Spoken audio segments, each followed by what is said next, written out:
Hello dear learners, कैसे हैं आप सब। तो डियर आज का जो क्लास है ना, ये हम लोग का क्लास 6 का चैप्टर 5 है, पदार्थों का पृथक्करण। ठीक है, तो हम लोग क्लास 6, 7, 8 जो है ये साथ में लेके चल रहे हैं। ठीक है, यानी एक एक चैप्टर करके हम लोग यहाँ पे डिस्कस कर रहे हैं। क्लास 7 का हम लोग बहुत सारा चैप्टर डिस्कस कर चुके हैं। आप अभी तक नहीं देखे तो आप हमारे प्ले में जाके देख सकते हैं। तो डियर हम लोग स्टार्ट करते हैं आज का क्लास। तो देखिए, हम लोग एनसीईआरटी के एक एक पॉइंट को डिस्कस कर रहे हैं, इसलिए क्या है ना कि हम लोग इसका पार्ट वाइज करते हैं। ठीक है, क्योंकि एक ही वीडियो में ये पॉसिबल नहीं है कि हर चीज़ को डिस्कस करना। तो डियर चलिए स्टार्ट करते हैं। और क्लास यानी एक चैप्टर कंप्लीट होने के बाद उसका एमसीक्यू भी हम लोग जो है डिस्कस करेंगे एक ही क्लास में। ठीक है, तो हम लोग स्टार्ट करते हैं डियर आज का क्लास। तो देखिए, हम लोग यहाँ पे तक डिस्कस कर चुके थे, जिसमें हम लोग ये देखे थे कि हम लोग पदार्थों का पृथक्करण सबसे पहले थोड़ा सा देख लीजिए। पृथक्करण होता क्या है। देखिए, जब किसी मिश्रण में से किसी चीज़ को, किसी पदार्थ को हम निकालते हैं, ठीक है ना, अलग करते हैं, तो ये जो प्रक्रिया होता है ना, इसी को हम लोग पृथक्करण कहते हैं। सिंपल वर्ड में अगर हम लोग बोले, मान लीजिए चावल है। ठीक है, चावल जब हम लोग बनाते हैं तो हम लोग उसको पहले चूनते हैं, उसमें से मान लीजिए कुछ कंकड़ होता है, तो उसको हम लोग क्या कहते हैं, निकाल के फेंक देते हैं हाथ से। ठीक है, तो ये भी क्या है, एक तरह का पृथक्करण है। तो इस तरीके से हम लोग क्या कहते हैं, यहाँ पे अलग अलग तरीके से हम लोग जो है चीज़ों को, मिश्रण को जो रहता है निकालते हैं। इसमें से पहला चीज़ हम लोग देखें, हस्तक्षयन। तो हस्तक्षयन तो समझ में आ गया कि अगर हम लोग हाथ से जो किसी भी चीज़ को निकाल के अलग करते हैं उसको हस्तक्षयन कहते हैं। दूसरा होता है आपका थ्रेशिंग। देखिए डियर, यहाँ पे थ्रेशिंग क्या होता है।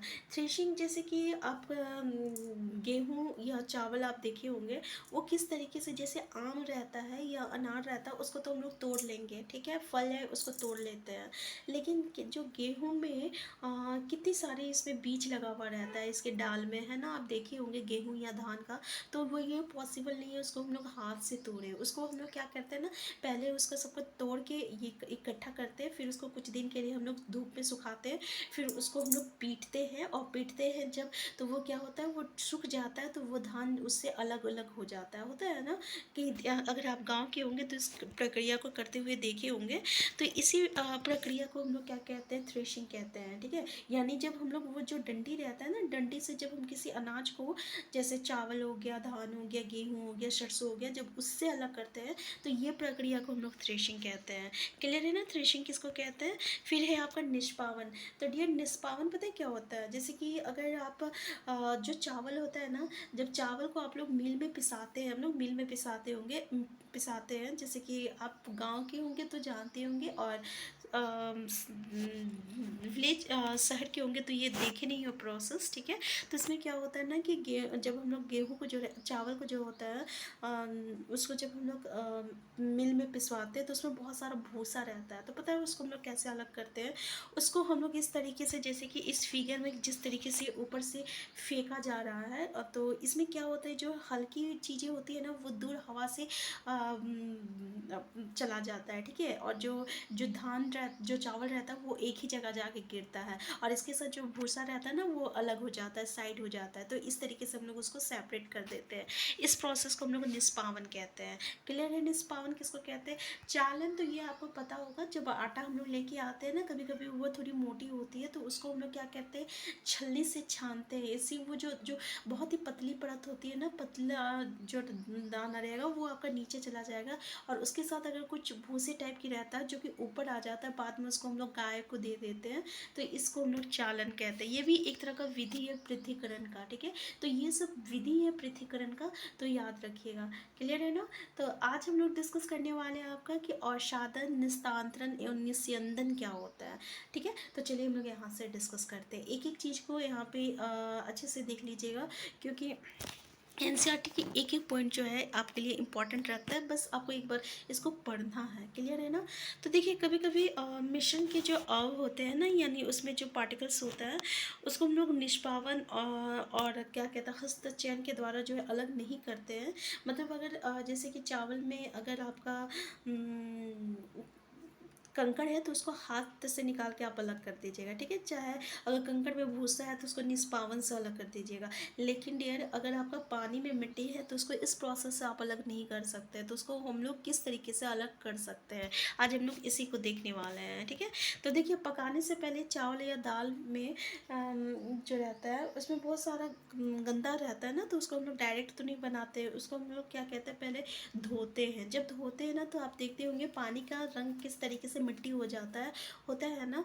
तो इस तरीके से क्या होता है, वो मिट्टी के पता है क्या होता है, वो मिट्टी जब बहुत ज़्यादा मिट्टी रहेगा, ये रहेगा, तो वो मिश्रण जो रहता है पानी में, जब वो नीचे जाके जो रहता है ना बैठ जाता है। कभी आप देखे होंगे, आप पानी लीजिएगा और उसमें कुछ मिट्टी डालिएगा और उसको घोल दीजिएगा, फिर उसको कुछ देरी के लिए छोड़ दीजिए, तो क्या होता है ना, वो जो मिट्टी जो रहता है ना वो थोड़ी देरी के बाद वो नीचे जाके बैठ जाता है और ऊपर केवल पानी आ जाता है, ठीक है। तो ये जो नीचे बैठने वाली जो आपका चीज़ें है ना, इसी प्रोसेस को हम लोग क्या कहते हैं, असाधन कहते हैं। क्या कहते हैं, असाधन कहते हैं। समझ में आ गया ना कि मिश्रण में जल मिलाने पर जो भारी चीज़ होता है, जैसे कि पानी में जो मिट्टी हुआ, ठीक है। इसी तरह से आप लोग जब सब्जी भी लाते होंगे तो उसमें जो मिट्टी रहती है, जब पानी आप धोते होंगे तो वो जो मिट्टी रहती है ना, कंकड़, वो नीचे जाके बैठ जाती है, ठीक है। तो इसको हम लोग असाधन कहते हैं। असाधित मिश्रण को बिना हिलाए, अब हम लोग क्या कहते हैं, जो नीचे बैठा हुआ रहता है ना उसको बिना हिलाए हम लोग क्या करते हैं, उसकी जो पानी रहता है उसको अलग कर देते हैं। इसको हम लोग निस्तांतरण कहते हैं। क्या कहते हैं, निस्तांतरण कहते हैं, ठीक है। अब ऐसे अन्य मिश्रणों का पता, अब इस तरीके का आप अलग अलग चीज़ देख सकते हैं कि किस तरीके को हम लोग असाधन तथा निस्तांतरण विधि से जो है अलग करते हैं, ठीक है। तो यही सिद्धांत ऐसे द्रव्यों के मिश्रण को पृथक करने में भी उपयोग में लाया जाता है जो आपस में मिश्रित नहीं होते हैं। देखिए, अब यही प्रोसेस जो रहता है ना, जैसे कि हम आपको बताए थे कि मिश्रण कुछ भी हो सकता है। अगर पानी में जो है, अगर हम लोग तेल डालते हैं, ठीक है, पानी में अगर हम लोग कुछ तेल डाल दिए तो वो तेल जो रहता है पानी में मिलता नहीं है। पता है क्या होता है, वो पानी जो है नीचे जाके बैठ जाता है, लेकिन ये तेल जो रहता है उसके ऊपर फ्लॉट में ऊपर आ जाता है, वो फ्लॉट करने लगता है। ये आपका तेल जो रहता है ये अलग हो जाता है, ये पानी अलग हो जाता है, ये आपस में मिलता नहीं है, लेकिन ये तो एक तरह का मिश्रण है ना। तो हम लोग इस प्रोसेस से जो है इस तरीके के मिश्रण को भी अलग कर सकते हैं। क्लियर है ना। तो क्वेश्चन पूछा जाता है कि इस तरीके के मिश्रण को आप किस तरीके से अलग कर सकते हैं, इसलिए ये सब जानना ज़रूरी है, ठीक है। तो देखिए, यदि द्रव के ऐसे मिश्रण को कुछ समय के लिए रखा रहने दिया जाए तो दो पृथक पृथक परतों में बट जाते हैं, और इसके बाद जो ऊपरी परत बनता है उसे निस्तांतरण द्वारा पृथक कर सकते हैं। आइए फिर से ठोस तो जैसे कि अभी हम बताएं कि जैसे कि हम लोग इसको छोड़ देंगे तो यहाँ पे ऊपर जो रहता है तेल आ जाता है, नीचे पानी आ जाता है, तो फिर हम लोग उसको किस विधि से अलग करते हैं, तो उसको हम लोग निस्तांतरण विधि से अलग कर सकते हैं। किससे, निस्तांतरण विधि से अलग कर सकते हैं, ठीक है। तो फिर से ठोस तथा द्रव्य की किसी मिश्रण पर विचार कीजिए। अच्छा, अब हम लोग देखते हैं चाय जब हम लोग बनाते हैं तो उसमें चाय की पत्ती होती है ना, तो हम लोग उसको किस विधि से निकालते हैं, तो उसको हम लोग क्या कहते हैं, निस्तांतरण विधि से निकालते हैं। इसके बाद अगर हम लोग उसको मान लीजिए छलनी नहीं है और आप इस विधि से निकालना चाहें तो निकाल सकते हैं। इससे क्या होता है, इस देखिए, इसके द्वारा कुछ सहायता मिलती है, परंतु क्या आपको चाय में कुछ पत्तियां अब भी मिलती है, तो हाँ, इससे पूरा पत्ती जो रहता है निकलता नहीं है, कभी कभी कुछ पत्ती जो रहता है चाय में आ जाता है। अब चाय को तब हम लोग क्या कहते हैं, चाय को छलनी में डाल के हम लोग उसके सारे पत्ती को हटा सकते हैं, और इस प्रोसेस को हम लोग क्या कहते हैं, निस्यंदन कहते हैं। निस्यंदन कहते हैं। सिंपल सा कहने का मतलब यहाँ पे ये देख सोचिए कि मान लीजिए आपके पास चाय की छन्नी नहीं है, अब उसमें जो है आपका चाय पत्ती, आप उसमें से आपको चाय छानना है, ठीक है, चाय पत्ती, और आपको छलनी नहीं मिल रही है, तो आप क्या कीजिएगा कि आप धीरे धीरे उसको डालिएगा, तो वो जो पत्ता रहता है ना वो अलग हो जाएगा, चाय पत्ती नीचे बैठ जाएगी, चाय जो है अलग हो जाएगा, लेकिन उस चाय में थोड़ा मोड़ा पत्ती आ जाती है। अब उसको आप छन्नी से अलग करते हैं, तो उस प्रोसेस को निस्यंदन कहते हैं, ठीक है ना। तो अब सोचिए, तैयार चाय से चाय की पत्तियां पृथक करने में निस्तांतरण और निस्यंदन में से कौन सी विधि अच्छी है। अब दोनों विधि में से कौन सी विधि अच्छी है, तो देखिए, हम लोग निस्यंदन जब करते हैं ना तो वो पूरी तरीके से सारा पत्ती हट जाता है, लेकिन निस्तांतरण से नहीं हटेगा। सिंपल से एग्जाम्पल हम आपको बताते हैं, मान लीजिए आप सोचिए कि आप चाय बना रहे हो, ठीक है ना, आपको चाय लेना है, चाय ठंडी हो जाएगी और आपको चाय की छन्नी नहीं मिल रही है, तो आप उसको क्या कीजिएगा कि निस्तांतरण विधि से क्या कीजिएगा, उसको अलग करने की कोशिश कीजिएगा। तब उसमें कुछ कुछ पत्ती जो रहती है चाय में आ जाती है और बाकी पत्ती आपका निकल जाएगा, ठीक है। तो उसमें कुछ पत्तियाँ रहती है, ठीक है। पहला तो ये प्रक्रिया हो गया। अब आपके पास जो है छन्नी उपलब्ध है, छलनी आपके पास है, तब आप किस प्रोसेस से हटाएंगे, तब तो आप तो डायरेक्ट छन्नी से उसको छानते हैं, तो उस पर क्या होता है चाय की सारी पत्तियाँ निकल जाती है। इस प्रोसेस को हम लोग निस्यंदन कहते हैं, क्लियर है ना। तो निस्यंदन विधि से क्या होता है ना, पत्ती जो रहता है पूरी तरह से अलग हो जाता है और चाय जो होती है पूरी तरीके से अलग हो जाती है। तो ये विधि सबसे अच्छी है, क्लियर है ना। आइए अब हम अपने उपयोग में आने वाले जल के उदाहरण पर विचार करते हैं। जल उदाहरण मतलब क्या हो गया, यहाँ पे जल के मतलब जल के उदाहरण पर विचार करते हैं। मतलब कभी कभी हम लोग देखते हैं कि पानी जो रहता है ना उसमें कभी कभी गंदा रहता है, ठीक है।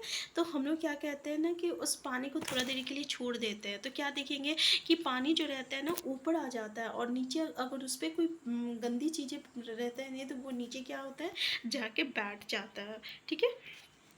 देखिए तालाब या नदी का पंकिल जल लीजिए, यदि ये ना मिल सके तो किसी गिलास, यानी अगर आपको तालाब का पानी नहीं मिले तो आप क्या कीजिएगा, पानी में थोड़ा सा ना मिट्टी मिला दीजिए, फिर उसको छोड़ दीजिएगा, तो वो आप क्या देखिएगा कि मिट्टी जो रहता है ना वो नीचे जाके बैठ जाता है। शायद आप कभी किए भी होंगे, ठीक है ना, कभी कभी हम लोग ऐसा खेलते थे तो ऐसा करते भी होंगे, तो देखते हैं कि मिट्टी जो है नीचे जाके बैठ जाती है। अब हम लोग क्या करेंगे, उसको बिना हिलाए डुलाए उसको पानी से उस पानी को अलग करते हैं, तो वो नीचे जो रहता है मिट्टी बैठ जाता है, ऊपर का जो पानी जो रहता है वो आपका दूसरे गिलास में हम लोग कर लेते हैं। क्या दूसरे गिलास का जल अब भी पंकिल अथवा भूरे रंग का है, अब इसका निस्यंदन कीजिए। क्या चाय वाली छन्नी ने ये कार्य किया है, आइए कपड़े की सहायता से जल को निस्यंदन करने का प्रयास करते हैं। कपड़े के टुकड़ों में बुने हुए तागों के बीच में छोटे छोटे छिद्र अथवा रंध्र होते हैं। कपड़े की इन्हीं छेदों का उपयोग निस्यंदन के रूप में किया जा सकता है। तो डियर जब हम लोग इस तरीके से पानी को अलग करते हैं ना, फिर भी क्या देखेंगे इसमें थोड़ा सा कुछ कुछ प्रेजेंट रहता है, जिसके कारण पानी थोड़ा सा भूरा रंग का दिखता है। लेकिन इसको भी अब हम लोग अलग कर सकते हैं, तो हम लोग क्या करते हैं, कपड़े लेते हैं, पतला सूती का कपड़ा, अब उसमें से जब इसको हम लोग छानेंगे तो क्या देखेंगे, यहाँ पे बिल्कुल फ्रेश पानी आ गया। और इस प्रोसेस को हम लोग क्या कहते हैं, निस्यंदन कहते हैं। क्या कहते हैं, निस्यंदन कहते हैं। क्लियर है ना। तो देख सकते हैं ना निस्यंदन से क्या हो रहा है कि पूरी तरीके से फ्रेश पानी आ रहा है, ठीक है। और हम लोग यहाँ पे क्या जो पहला प्रोसेस था आपका कौन, ठीक है, उससे क्या होता है कि पूरी तरीके से पानी जो रहता है फ्रेश नहीं होता है, ठीक है। तो यहाँ एक मिनट, ठीक है। तो यहाँ पे हम लोग दोनों प्रोसेस से किए, एक निस्यंदन प्रोसेस किए और एक हम लोग क्या किए आपका निस्तांतरण, ठीक है, निस्तांतरण किए। तो निस्यंदन प्रोसेस से क्या होता है कि पानी जो है पूरी तरीके से फ्रेश हमको मिल रहा है यहाँ पे, है ना। तो ये दोनों प्रोसेस आप लोगों को समझ में आ गया और इसमें क्या डिफरेंसेस है, ठीक है। नेक्स्ट यहाँ पे देखते हैं, यदि जल अब भी पंकिल हो तो अशुद्धियों को फिल्टर पत्र द्वारा निस्यंदित कर सकते हैं, जिसमें और भी छोटे छिद्र हो सकते हैं। फिल्टर पत्र एक ऐसा निस्यंदन होता है जिसमें अत्यंत सूक्ष्म छिद्र होते हैं और फिल्टर पत्र के उपयोग से संबंधित विभिन्न चरण दर्शाए गए हैं। फिल्टर पत्र को संकुल के रूप में मोड़कर कीप में लगा दिया जाता है और इसके पश्चात मिश्रण को फिल्टर पत्र के ऊपर उड़ेलते हैं और मिश्रण के ठोस कण इसके छिद्रों से नहीं गुजर पाते तथा फिल्टर पत्र पर ही रह जाते हैं। मतलब सिंपल सा आप लोग पानी जो है कभी कभी लेते हैं तो उसको छलनी से छान के लेते हैं, है ना। तो इससे क्या होता है उसमें छोटा छोटा कुछ भी कण रह जाता है तो वो उसी पे रह जाता है और बाकी जो रहता है बिल्कुल फ्रेश पानी हम लोगों को मिलता है, ठीक है। क्लियर है ये। नेक्स्ट है हम लोग का वाष्पन। तो डियर यहाँ से फिर उससे आगे इसी तरीके से डिस्कस किया गया है। जैसे यहाँ पे पनीर जब हम लोग निकालते हैं ना, तो हम लोग जब पनीर फाड़ते हैं तो उसको हम लोग उसका पानी को क्या कहते हैं, छलनी से छान के अलग करते हैं, ठीक है ना। और फिर उसको हम लोग किस प्रोसेस से कर रहे हैं, तो निस्यंदन प्रोसेस से करते हैं। उसमें पूरा पनीर जो रहता है अलग हो जाता है और पानी हट जाता है, ठीक है। तो यही बताया गया है। नेक्स्ट प्रोसेस है हम लोग का वाष्पन। देखिए बीकर में कुछ जल गर्म कीजिए, जल को उबलने दीजिए। यदि आप नियंत्रण गर्म करते हैं तो क्या संपूर्ण जल भाप में बदल जाता है। देखिए इस प्रोसेस में क्या होता है, मान लीजिए आप पानी लिए हैं, ठीक है, पानी में नमक डाल दिए हैं, ठीक है, ये पानी नमक का घोल है। अब आपको इसको नमक को पानी से अलग करना है। अब बताइए क्या आप पानी को नमक से अलग कर सकते हैं? ये इसमें नमक का पानी है, सॉरी नमक पानी है, ठीक है। अब आपको बोला जा रहा है कि इसमें से भाई नमक अलग करो। अब तो आपको नमक तो दिख नहीं रहा है। अब ना ही आप इसको निस्तांतरण विधि से कर सकते हैं और ना ही निस्यंदन विधि से कर सकते हैं। अब आप इसको किस तरीके से अलग कर सकते हैं? तो अगर आप इस पानी को जो है गर्म करते हैं, ठीक है, आप इसको गर्म करते रहिए। जब ये पानी गर्म होता है तो ये जो पानी जो रहता है भाप बन के उड़ जाता है, ठीक है। और ये भाप बन के जब उड़ जाएगा, सारा पानी उड़ जाएगा, तो लास्ट में आपके पास पता है क्या बचेगा? सिर्फ नमक बच जाता है और पानी जो रहता है ये भाप बन के उड़ जाता है, ठीक है। तो इसी को हम लोग क्या कहते हैं? वाष्पन विधि कहते हैं। इस प्रोसेस को हम लोग क्या कहते हैं? वाष्पन कहते हैं। तो जल को उसके वाष्प में परिवर्तन करने की जो प्रक्रिया होती है ना, उसको हम लोग वाष्पन कहते हैं। जहाँ पे जल होता है, वाष्पन की प्रक्रिया निरंतर होती रहती है। मतलब क्या होता है? भाप वो निरंतर बन के उड़ते जाता है और उसमें जो प्रेजेंट रहता है वो बच जाता है। क्लियर है? तो नमक कहाँ से आता है? जैसे कि अब भी हम एग्जाम्पल आपको दिए, नमक और पानी को कैसे अलग कर रहे हैं। इसी तरह समुद्र के जल में अत्यधिक मात्रा में लवण मिश्रित होती है और इन्हीं लवणों में से एक लवण साधारण नमक है, ठीक है। तो जब समुद्र के जल को बड़े बड़े उथले गड्ढों में भर कर छोड़ दिया जाता है तो सूर्य के प्रकाश से जल गर्म होकर वो जल भाप बन के उड़ जाता है और जो ठोस लवण रहता है ना वो बच जाता है, तथा इन लवणों के मिश्रण का शोधन करके साधारण नमक जो है हम लोग प्राप्त कर लेते हैं। तो वाष्पन विधि हो गया ना, वाष्पन विधि किसको कहते हैं और वाष्पन विधि से आप क्या क्या चीज़ अलग कर सकते हैं। क्लियर है? तो यहाँ पे क्लियर, ये तीनों प्रोसेस समझ में आपको आ गया, निस्तांतरण, निस्यंदन और वाष्पन, ठीक है। तो इससे आगे जो प्रोसेस है ना, इससे आगे जो है ना, ये हम लोग नेक्स्ट क्लास में डिस्कस करेंगे। तो इसमें से अगर आपको कोई भी क्वेरीज होगा तो प्लीज़ कमेंट बॉक्स में बताइए। और ये क्लास मतलब चैप्टर पूरा होने के बाद हम लोग जो है इसका MCQ भी कर लेंगे, तो ये आपके लिए बहुत ही बेनिफिट होगा, क्योंकि ये सिर्फ सेटेट के लिए ही नहीं, अगर आप BPSC की तैयारी करें, NBS KVS, तो NCERT की बुक जो है काफ़ी इंपॉर्टेंट है। और हमारा टारगेट जो है सेटेट के साथ साथ जो है आपका BPSC भी है, ठीक है। अगर आप इसकी तैयारी कर रहे हैं तो ये आपके लिए काफ़ी यूज़फुल होगा। तो डियर, आपके कोई भी क्वेरीज आप प्लीज़ कमेंट बॉक्स में बताइए। चैनल में नए हैं तो सबसे पहले चैनल को सब्सक्राइब कर दीजिए और लाइक और शेयर करना मत भूलिएगा प्लीज़। आपसे हम्बल रिक्वेस्ट है, अगर ये वीडियो आपके लिए हेल्पफुल है तो प्लीज़ शेयर और लाइक करना मत भूलिएगा। हम फिर मिलते हैं, तब तक के लिए आप स्वस्थ रहिए, खुश रहिए, अपना ख्याल रखिए। Thank you.